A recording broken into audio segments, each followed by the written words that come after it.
नमस्कार, मी प्रज्ञा शिंदे. तुम्ही पाहत आहात आवाज मराठी. आवाज मराठीच्या आजच्या या कार्यक्रमात तुमच्या सगळ्यांचं स्वागत. बकरी ईद म्हणजे कुर्बानीचा सण, अर्थात त्याग आणि बलिदानाचा सण, त्याचबरोबर माणुसकी जपण्याचा सण. याच निमित्तानं मुस्लिम सत्यशोधक मंडळ हे दरवर्षी रक्तदान शिबिराचं आयोजन करत असतं. मंडळाचे अध्यक्ष डॉक्टर समशुद्दीन तांबोळी सर आज आपल्या सोबत आहेत. यांच्याशी आपण याबद्दल चर्चा करणार आहोत. नमस्कार सर. नमस्कार सर, या प्रोग्राम बद्दल, हा प्रोग्राम आयोजित करण्यामागे तुमचा नेमका हेतू काय आहे की बकरी दिनानिमित्त रक्तदान शिबिर, याच्या मागचा हेतू काय आहे याबद्दल आम्हाला थोडीशी माहिती द्या. बकरी ईद, जसं आपण कुर्बानीची ईद असंही म्हणतो, जुने संदर्भ आहेत आणि आजचे नवे संदर्भ आहेत. जुन्या संदर्भानुसार प्राण्यांची आहुती देण्यात येते आणि आजही जगभर अशा प्राण्यांची आहुती देण्यात येते. पण प्राण्यांचं रक्त सांडण्यापेक्षा जात आणि धर्माच्या पलीकडे जाणारं, मानवतेचं नातं निर्माण करणारं, असं हे रक्ताचं नातं निर्माण करणारं रक्तदान ही सुद्धा खऱ्या अर्थाने एक कुर्बानी आहे. कुराणमध्ये असं एक वाक्य आहे, तुम्ही जर एका माणसाचं आयुष्य वाचवलं तर संपूर्ण मानव जातीचं आयुष्य वाचवण्यासारखं आहे. आणि म्हणून रक्तदान हे जीवदान आहे, मानव जात वाचवणारा आहे. हा एक भाग झाला. याला प्रेरित होऊन आपण रक्तदान आयोजित करतो आणि खऱ्या अर्थाने आपला जो समाज आहे तो संविधानिक व्हावा, विज्ञानाभिमुख व्हावा, समाजाभिमुख व्हावा, मानवतावादी व्हावा आणि धार्मिक सणांना आपण आधुनिकतेच्या दृष्टिकोनातून पाहून ते अधिकाधिक समाजाभिमुख करावे, अशा हेतूने आपण हे शिबिर आयोजित करत असतो. आता या वर्षाचं एक वेगळं वैशिष्ट्य असं आहे की फक्त रक्तदानच का, तर अलीकडे नवीन ज्या संकल्पना आहेत, ज्या जीवदान देणाऱ्याच आहेत, त्या आहेत अवयवदान. म्हणजे आपण जसं नेत्रदान करतो, त्वचा दानही करतो, किडनी दान करू शकतो, हृदयरोपण करू शकतो. अनेक लोक अपघाताने मृत्युमुखी पडतात, ब्रेन डेड होतात. अशा लोकांनी जर अवयवदान केलं तरीही जीवदान होणार आहे. मरणोत्तर देहदानाची सुद्धा संकल्पना आहे. मग या वर्षापासून अवयवदान आणि देहदान या संदर्भात सुद्धा संकल्प केलेला आहे.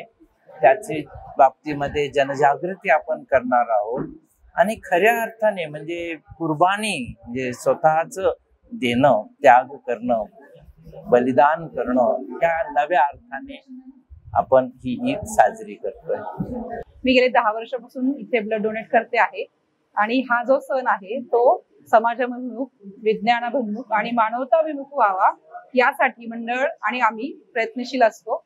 या वर्षीपासून आम्ही या उपक्रमाचाच एक्सटेंडेड भाग म्हणून अवयवदान, देहदान आणि नेत्रदान याचे अवेअरनेससाठी एक अभियान आम्ही सुरू केलंय आणि त्या अंतर्गत आम्ही इथे फॉर्मही भरून घेत आहोत. आणि मी सगळ्यांना आवाहन करते की सर्वांनी उपस्थित राहावं आणि सहभागी व्हावं. आणि हा बकरी ईदचा जो सण आहे तो एक ट्रेडिशन असं हे न करता त्याला जास्तीत जास्त वास्तववादी स्वरूप द्यावं. माझं नाव आनंद रमेश कांबळे. सुरुवातीपासून मला असं वाटत होतं की कुठलाही सण प्राणी आता करून साजरा नाही झाला पाहिजे, माझे विचार होते. त्यामुळे रक्तदान योग्य वाटतं. असे कार्यक्रम बरेच ठिकाणी झाले पाहिजे. म्हणजे सण म्हणजे असा प्राणी हत्या करून साजरा नाही झाला पाहिजे असं मला वाटतं. 5-6 वर्षापासून रक्तदान करत असतो. संपूर्ण महाराष्ट्रभर हा कार्यक्रम आयोजित केला जातो. तर सर, हा संपूर्ण महाराष्ट्रभर आयोजित केला जाणारा कार्यक्रम नेमका कशा प्रकारे पार पडेल याबद्दल थोडीशी माहिती सांगा. हा जो काय आम्हाला खूप आनंद असा आहे की 15 वर्षापूर्वी नाही पण आता अलीकडच्या काळामध्ये मुस्लिम समाजातूनही याला स्वीकृती मिळालेली आहे, स्वागत होत आहे आणि वेगवेगळ्या धार्मिक संघटना सुद्धा स्वतःहून अशा पद्धतीचं रक्तदान आयोजित करतायत. आज बकरी ईद आहे, तर कोल्हापूरला, साताऱ्याला, मिरजला, तिकडे नागपूरला, तिकडे गोंदावल्याला, अशा आणि महाराष्ट्रातल्या वेगवेगळ्या भागामध्ये या पद्धतीचे रक्तदान आयोजित केले जात आहे.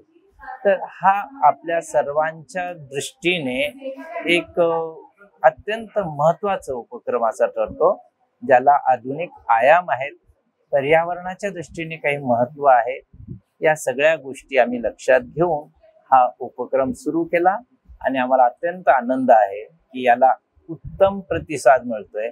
फक्त मुस्लिम समाजातच नाही आहे, तर मुस्लिमेतर बांधव सुद्धा, समविचारी संघटना सुद्धा, महाराष्ट्र अंधश्रद्धा निर्मूलन सारख्या संघटना याच्यामध्ये सहभाग घेतात. आणि म्हणून हा सण फक्त कुर्बानी पुरतं मर्यादित न राहता सामाजिक सलोख्याचं आणि सौहार्दाचं नातं निर्माण करणारा असा हा सण होतो. आणि आम्हाला आनंद आहे की मुस्लिम सत्यशोधकच्या या उपक्रमाला अत्यंत चांगला सकारात्मक प्रतिसादही मिळतोय. सर, तुम्ही आता सांगितलं की रक्तदानाला तर योग्य प्रकारे प्रतिसाद मिळतोच आहे, पण आता जो नवीन उपक्रम चालू केलाय अवयवदान आणि मरणोत्तर देहदान, तर याला प्रतिसाद कसा आहे? याला सुद्धा उत्तम असा प्रतिसाद मिळाला. उदाहरणार्थ आपण मुस्लिम सत्यशोधक मंडळाच्या यापूर्वीचे जे कार्यकर्ते होते त्यांनी, म्हणजे मेहरुनिसा दलवाई असतील, त्यांनी देहदान केलेला होता. ताहिरबाई पुनावाला होते, असे अनेक कार्यकर्त्यांनी या पद्धतीचं देहदान पूर्वी केलेलंच आहे. पण चळवळीला, या दिनाला आपण अधिक वेगळ्या पद्धतीने पुढे घेऊन जातो आहोत.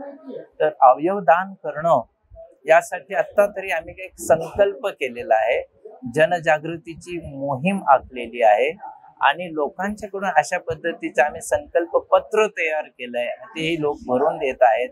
म्हणजे लोकांच्या मध्ये ही जागृतता येणं आणि माणसाच्या कामी आपण येऊ शकलो तर यावं अशी भावना निर्माण करणं, हे आपण मानवतेच्या दिशेने वाटचाल करतोय याचे एक चांगलं प्रतीक आहे असं मला वाटतं. धन्यवाद सर. केवळ धार्मिक परंपरा फॉलो न करता त्याच्या मागे काहीतरी समाजाभिमुख आणि मानवताभिमुख त्या परंपरा बनवणं, यासाठी मुस्लिम सत्यशोधक मंडळ हे काम करत आहे. सर, तुमच्या या उपक्रमासाठी आवाज मराठीकडून तुम्हाला खूप खूप शुभेच्छा. धन्यवाद.